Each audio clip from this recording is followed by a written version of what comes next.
স্বাগতম সবাইকে আমার ভিডিওতে। কেমন আছেন সবাই? আশা করি সকলে ভালো আছেন।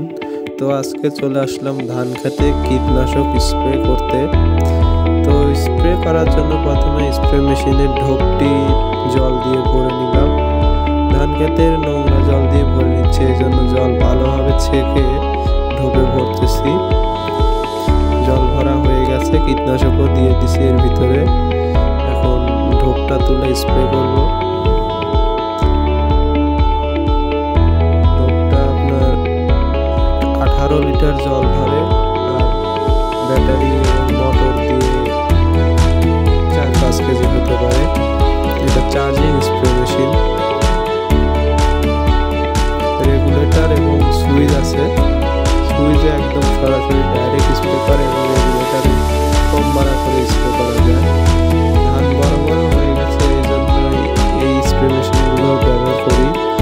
তাছাড়া ধান ছোটো থাকলে আমরা হ্যান্ড পাম্প স্প্রে মেশিনই ব্যবহার করি। গরমে যাতে এই হ্যান্ড পাম্প স্প্রে মেশিন দিয়ে পাম্প করা যায় না। তো দেখেন ওষুধ দিতে দিতে কি হলো, ঢোপের ফিতা খুলে গেল।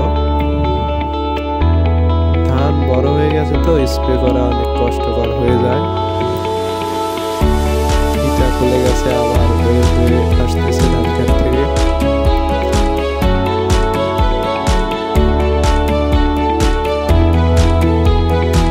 নতুন ঢোপ তো ফিতা পিচ্ছিল, ওই জন্য খুলে গেছে।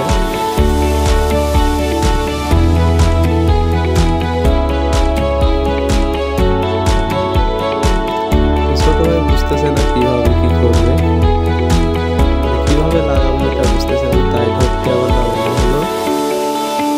ঢোপ নামিয়েছি, ছোট ভাই দেখছে কিভাবে কি লাগানো ছিল। ছোট ভাই বুঝতেছে না হয়তো কিভাবে লাগানো ছিল।